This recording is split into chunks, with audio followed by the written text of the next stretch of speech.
سلطان بایزید کے انتقال کے وقت تک شاعری فنا ہو چکے تھے۔ شمپوچک عثمانیہ کے ہاتھوں سے نکل چکا تھا۔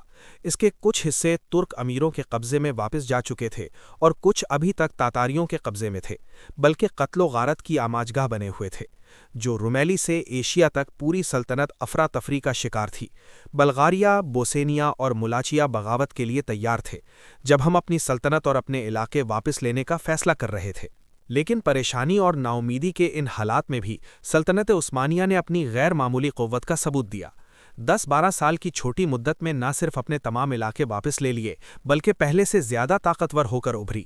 عثمانی فوجوں نے ایشیائے کوچک میں ہر جگہ دشمن کو شکست دی اور ان کے واپس جانے کے بعد ایشیا مائنر میں ان کا کوئی نشان باقی نہ رہا۔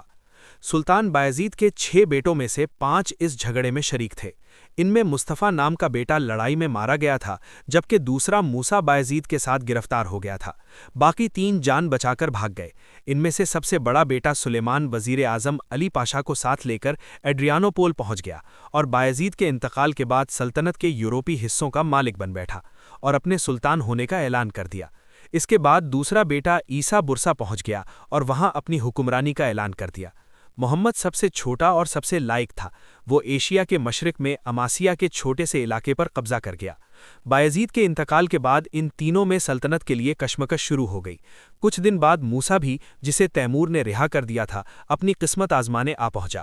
شروع میں شہزادہ محمد اور عیسیٰ کے درمیان جنگ چھڑ گئی۔ محمد چاہتا تھا کہ ایشیا کے علاقے برابر تقسیم ہو جائیں، لیکن عیسیٰ پوری سلطنت کا دعوے دار تھا۔ اس جنگ میں عیسیٰ کو شکست ہوئی اور وہ سلیمان سے مدد لینے کے لیے یورپ بھاگ گیا۔ سلیمان عیسیٰ کی مدد کے لیے فوج لے کر ایشیا مائنر میں داخل ہوا۔ اس سے محمد کو مشکل پیش آئی، لیکن اس نے موسیٰ کو اس بات پر آمادہ کر لیا کہ وہ یورپ میں داخل ہو کر سلیمان کے علاقوں پر حملہ کرے۔ یہ تدبیر کارگر ثابت ہوئی۔ سلیمان ایشیا چھوڑ کر اپنے علاقوں کی حفاظت کے لیے یورپ لوٹ گیا۔ آخر کار عیسیٰ کو شکست ہوئی اور وہ غائب ہو گیا۔ یورپ میں موسیٰ اور سلیمان کے درمیان جنگ شروع ہو گئی۔ سلیمان کا رویہ اپنی فوج کے ساتھ سخت تھا، جس کی وجہ سے سپاہیوں میں بغاوت پھیل گئی اور اسے قتل کر دیا گیا۔ سلیمان کے قتل کے بعد موسیٰ تخت کا مالک بن گیا اور اپنے سلطان ہونے کا اعلان کر دیا۔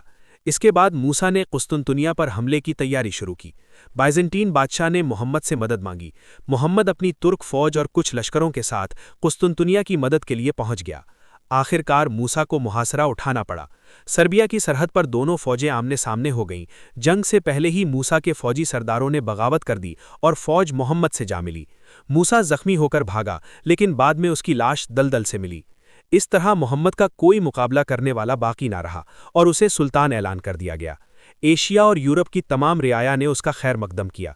سلطان محمد اول نے صرف 8 سال حکومت کی، لیکن اس مختصر مدت میں بھی اپنی غیر معمولی صلاحیت کا ثبوت دیا۔ انہوں نے نہ صرف سلطنت کے انتشار کو ختم کیا بلکہ اسے پھر سے طاقتور بنا دیا۔ سلطان محمد اول نے 41 سال کی عمر میں 824 ہجری یعنی 1431 کے قریب میں وفات پائی اور